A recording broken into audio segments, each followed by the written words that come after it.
In today's video, we're looking at some courtroom moments caught on camera that went viral online because they were so shocking. These criminals did terrible things, and because of that, they got life sentences or other hard verdicts.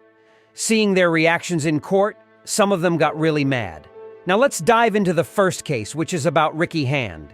In Springfield, there was a man named Ricky Hand. He planned to throw poop at a court hearing. Maybe someone knew about his plan before, but nobody checked him before he went into the courtroom in Clark County. Ricky Hand is 46 years old. He said he didn't do it when he was accused of attacking with poop. This happened in the Clark County court. Prosecutors said he might have to spend another 4 to 6 years in prison for the attack. Hand, who is from Springfield, was in court for sentencing because he was involved in several armed robberies. During the proceedings, Clark County Sheriff Gene Kelly mentioned that Hand tried to sneak bottles filled with bodily fluids into the courtroom by hiding them in his pants. Kelly said that Hand should have been checked before standing in front of the judge. There were more deputies in the courtroom on court day after someone had told the court earlier that Hand mentioned bringing poop to the court, according to the court documents. According to the rules of the sheriff's office, people should be searched before they go into court and before they leave, explained Kelly. Hand admitted that he did some bad things. He said sorry for breaking into places and stealing. The police found out he did 14 crimes.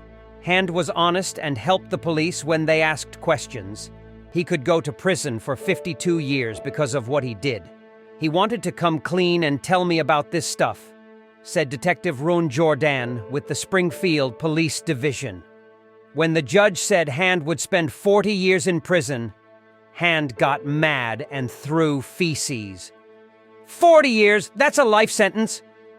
Hand yelled in the courtroom. The police said that the robber used weapons like a knife and a gun in many of the robberies. Later, Jordan explained that even though the gun turned out to be fake, it still posed a threat to the victims. When a person walks in with a gun that appears to be real and you're being robbed, you're going to believe it's real, the detective said. During a court hearing at Clark County Court for charges related to throwing feces, Hand apologized to the judge and confessed that the bodily fluids involved were his own feces and urine. He expressed regret for his actions and acknowledged his wrongdoing.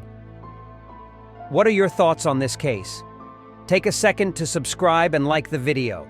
In next case, a woman who drove the wrong way on the expressway and crashed into another car head-on, causing the deaths of 2 women inside, was given a 24-year prison sentence. Kayla Mendoza, age 21, also received 6 years of probation. Mendoza admitted her guilt in February and said sorry to the families of Marissa and Caitlin, who lost their lives in the crash in November 2013. She expressed her wish to switch places with them if she could.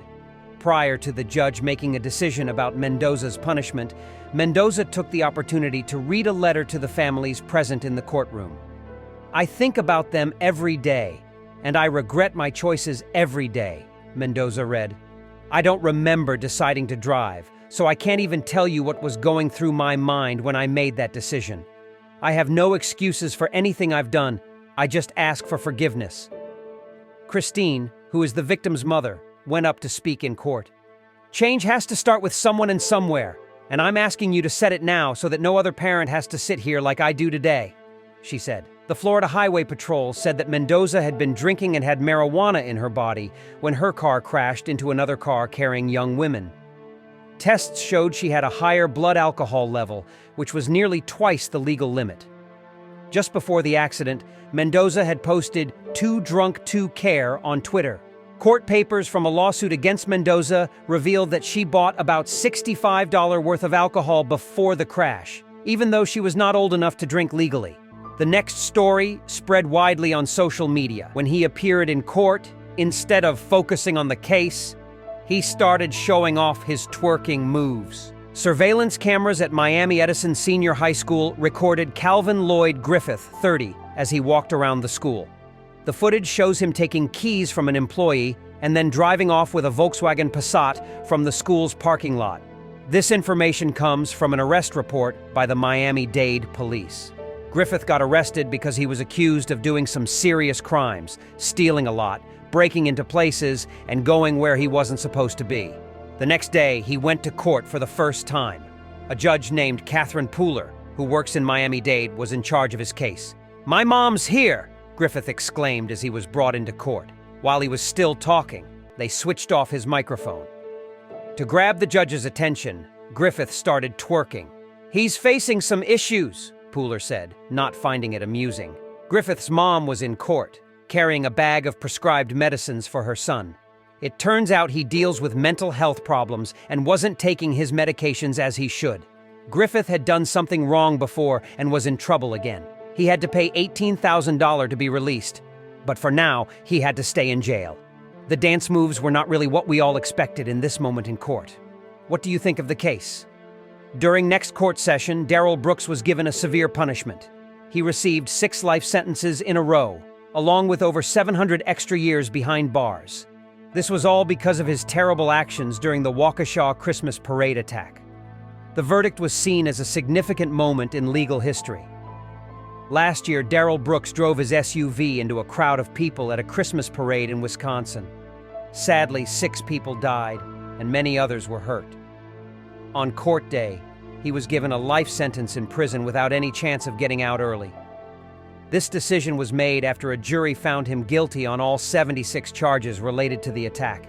These charges included 6 counts of first-degree intentional homicide using a dangerous weapon. After listening to what victims and their families had to say for 2 days, Judge Jennifer Dorau made her decision. She ordered Brooks to spend his life in prison without any chance of getting out early. This is because of the serious crime he committed, which includes multiple first-degree homicides. The judge said that Brooks will serve these sentences one after the other, without any breaks in between. "Dorau said you don't feel bad for anything you do. You don't care about others," Dorau said. "Honestly, Mr. Brooks, no one is safe around you." Brooks talked for over 2 hours, telling the court he struggles to understand why this terrible thing happened. "Why did it happen? How did it happen?" Brooks said. "How did life get so messed up? Even if many people have bad thoughts about me, about my family, about what I believe, I know myself. God knows me, and I'm not angry." Prosecutors asked that Brooks face the maximum sentences allowed, served consecutively. "You saw the videos. This wasn't him plowing into one large group of 50 people at one time and hitting them," Opper said. "He hit 1, kept going, hit 2, kept going, hit 3, kept going, all the way down the street. That's consecutive sentences, Your Honor. That's intentional, willful, volitional conduct that warrants consecutive sentences stacked one on top of the other, just as he stacked victims up as he drove down the road in complete disregard for any other person." What do you think of the verdict? Is it the right decision from the court? Comment it down below. A judge in the U.S. has shared a scary moment. It shows a gang member in court for racketeering charges. The gang member attacks a chained witness with a pen. Security officials then shoot the gang member dead. In the video, we see Siale Angilau, a member of the Tongan Crips gang, rushing to the witness stand. He jumps and swings at the chained witness, who is also a member of the gang. The witness barely manages to move out of the way. This video is from 2014 and was released after a long legal battle. Media groups fought for its release, arguing that it's important for a police use of force case. The 25-year-old accused was in court because of charges from 2010. These charges include assault, conspiracy, robbery, and weapons offenses. In the video, we see the accused calmly getting up from his seat next to his lawyer during the witness testimony. He then takes his lawyer's pen. A person shouted to him to stop it. Suddenly, Angilau ran towards a witness, ready to attack with a pen clenched in his right hand. Before police could intervene, the man at the stand quickly moved away to avoid getting hurt. Angilau fell headfirst over the front of the witness stand. At that moment, an U.S. Marshal fired 4 shots at Angilau. A woman screamed in fear, and other officers in suits rushed towards the witness stand. Angilau's lawyer hid under a desk, while prosecutors stood frozen in shock. A bailiff quickly blocked the entrance to the front of the court and gestured for the people in the gallery to stay still. Angilau was among 17 individuals accused in 2010 of being part of the Tongan Crip gang. They were charged with assault, conspiracy, robbery, and weapons crimes. He was the final person from this group to go to trial, after others had already been convicted and sentenced to prison terms ranging from 10 to 30 years. What is your opinion? Did the U.S. Marshal overreacted, or was it the right call in that moment? Comment it down below. Next case took 3 years to finish the trial. Finally, after a few hours, the jury decided that responsible for the terrible killings of his 9-year-old daughter and the mother of his 2 kids in 2018.